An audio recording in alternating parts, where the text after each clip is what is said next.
Gynéco, imagerie médicale, 450 pages pour tout savoir, c'est chez Elsevier et c'est dans le JT. Également au sommaire, varices pelviennes et errance médicale.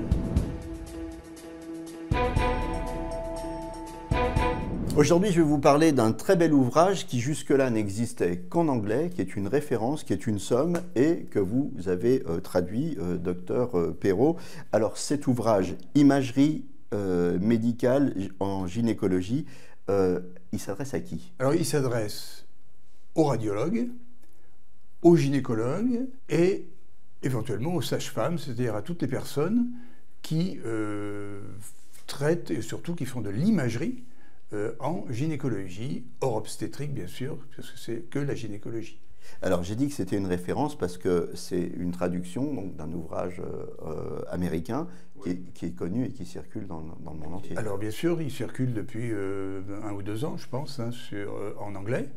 Il a 850 pages et donc là on l'a traduit pour Masson Elsevier tout récemment. On va aller dans le contenu, hein, mais ce qui est intéressant, c'est que d'abord, il a une structure qui est une structure récurrente. C'est-à-dire que d'une page à l'autre, d'un cas à l'autre, d'une pathologie à l'autre, c'est toujours bâti pareil. Alors tous les chapitres, effectivement, sont tous bâtis de la même façon, donc c'est très très clair pour circuler à l'intérieur du livre.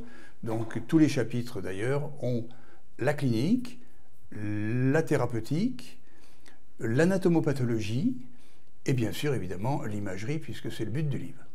800 diagnostics Oui. dans le livre, hein, c'est ça, 2360 clichés. Oui, alors les clichés sont très, très beaux, parce que les images sont de grande taille, ce qui est toujours appréciable dans un livre, les images de grande taille. En plus des clichés, il y a des schémas aussi qui sont j'en montre un à l'écran, qui sont d'une qualité exceptionnelle. Extrêmement beaux sur le plan du look, et extrêmement bien fait, et extrêmement didactique. Les schémas sont superbes. Alors, il y a toutes les pathologies avec, à chaque fois, 4 iconographies différentes. Oui, alors effectivement, ça aussi c'est rare. Toutes les pathologies sont représentées. Échographie, évidemment. Scanner. IRM, évidemment aussi, puisque échographie et IRM, ce sont les deux pieds, on va dire, de l'imagerie aujourd'hui, en gynécologie, évidemment. Et puis, TEP-TDM, qui sont, bien sûr, dans le cadre de la cancérologie, l'oncologie, qui sont représentés aussi pour les chapitres où c'est nécessaire. Alors c'est facile de s'y retrouver parce que sur la tranche, en fait, hein, je ne sais pas si on le voit bien à l'écran, mais il y a des tranches colorées, et les tranches colorées, c'est pour les pathologies, c'est les organes et les pathologies. Virus, ovaire, trompe, etc. On donne quelques exemples, on ne va pas tous les citer, hein, parce que 800 diagnostics, mais quelques exemples. Il y a toute la pathologie qui est à l'intérieur. Alors il y a des pathologies même qui sont souvent moins bien traitées, qui sont ici traitées de façon très complète. C'est en particulier les pathologies de la vulve et tout ce qui est prolapsus, dynamique pelvienne, qui sont vraiment traitées de façon très complète. Alors je vais être taquin, bon, c'est un très très bel ouvrage, mais aujourd'hui on a envie d'avoir ce type d'ouvrage en numérique. Alors il se fait en numérique, puisqu'il y a une page à l'intérieur qui vous permet de scanner le QR code. Ouais, c'est ça, c'est la page de garde. Voilà. Quand on l'achète, en fait, on l'achète dans les deux versions. Quand on l'achète, on a, bien sûr, parce qu'il y a un petit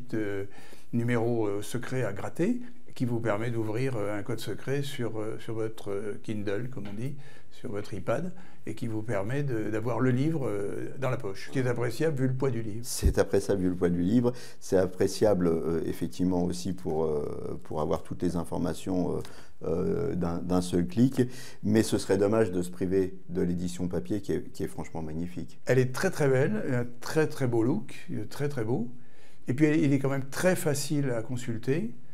Je vais vous faire une petite confidence, mais je pense que parfois c'est plus facile de consulter, plus rapide de consulter le livre que le Kindle. Voilà, c'est mon avis. Bon, alors on rappelle le titre de l'ouvrage, Imagerie médicale gynécologie. Hein, les auteurs, c'est... Alors c'est Isabelle Frey et moi, les traducteurs, et puis donc les auteurs, c'est Chaban, Rogers et Holpin, qui sont les 3 Américains. Et l'éditeur? L'éditeur, c'est Elsevier Masson. Voilà, on a tout dit, vous n'avez plus qu'à l'acheter. À bientôt. Alors aujourd'hui, on va vous parler d'errance diagnostique, de varices pelviennes et de ce que la radiologie interventionnelle peut proposer aux patientes. Errance diagnostique d'abord. Alors, l'errance diagnostique, effectivement, dans le cadre de l'embolisation des varices pelviennes, qu'on appelle également les troubles veineux pelviens, on va souvent rencontrer en consultation préthérapeutique, puisqu'évidemment on voit les patientes en consultation auparavant, des patientes qui traînent avec des douleurs depuis parfois plusieurs années, qui ont vu plusieurs spécialistes, avec en premier lieu évidemment le gynécologue, puisqu'on parle de douleurs pelviennes. Avec, c'est plutôt une bonne nouvelle, souvent un bilan d'endométriose qui a déjà été fait, ce qui veut dire qu'on y pense de plus en plus et que c'est de plus en plus connu. Mais souvent, une fois que l'endométriose a été recherchée une fois, deux fois, parfois plusieurs fois avec des IRM qui ont été réactualisés à plusieurs reprises, eh bien, quelqu'un va finir par décrire des dilatations veineuses pelviennes et orienter vers une prise en charge vasculaire pour proposer une éventuelle embolisation de varices pelviennes, parce qu'on sait que ces dilatations veineuses, ces incontinences veineuses peuvent être responsables de douleurs pelviennes, qu'on appelle syndrome de congestion pelvienne. Donc radiologie interventionnelle, qu'est-ce qu'on fait? Quels sont les résultats? Alors le but, ça va être d'aller confirmer le diagnostic déjà, parce que la phlébographie nous permet d'avoir des informations dynamiques qui vont nous permettre d'objectiver le fait qu'on a une incontinence veineuse, qu'on a une hyperpression veineuse pelvienne, qu'on a un réseau pelvien qui est inondé et sous pression et qui peut être responsable de douleurs. Et puis on va proposer derrière une embolisation de ce réseau veineux pelvien. Alors, il y a plusieurs techniques qui sont décrites et qui peuvent être utilisées. Soit on va injecter une mousse pour scléroser ce réseau veineux, le même type de mousse qu'on va injecter dans les varices au niveau des jambes. On peut injecter également de la colle biologique qui va venir polymériser au sein du réseau veineux pour aller détruire la paroi veineuse qui en elle-même peut être douloureuse. On peut également utiliser d'autres agents liquides qui vont polymériser dans le vaisseau pour l'occlure. Et puis des occlusions mécaniques avec des coils, des plugs pour arrêter d'inonder tout ce réseau veineux pelvien, d'arrêter de le mettre sous tension et dans bon nombre de cas, dans une grande majorité de cas, plus de 85% des cas, soulager de manière très significative, voire complètement, des douleurs pelviennes chroniques qui peuvent évoluer pourtant depuis plusieurs années avec des patientes à qui on a dit qu'il fallait qu'elles fassent avec leur douleur sans avoir retrouvé de raison. Donc on prend en charge des patientes qui ont des attentes sont très très fortes par rapport à ces douleurs pelviennes chroniques qui assurément vont avoir un impact sur leur qualité de vie, sur leur morale, sur leur sommeil et sur leur vie sociale, voire professionnelle. Un message pour conclure aux généralistes, aux gynécos éventuellement? Bien, les douleurs pelviennes, les douleurs pelviennes chroniques sont souvent d'origine plurifactorielle. On pense évidemment, et c'est heureux, aux causes gynécologiques en premier lieu. Mais il ne faut pas négliger les causes veineuses.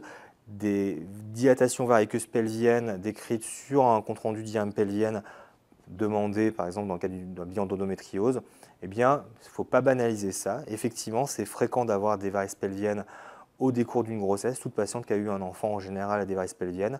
Chez certaines, ce n'est responsable de rien et c'est tant mieux, fort heureusement.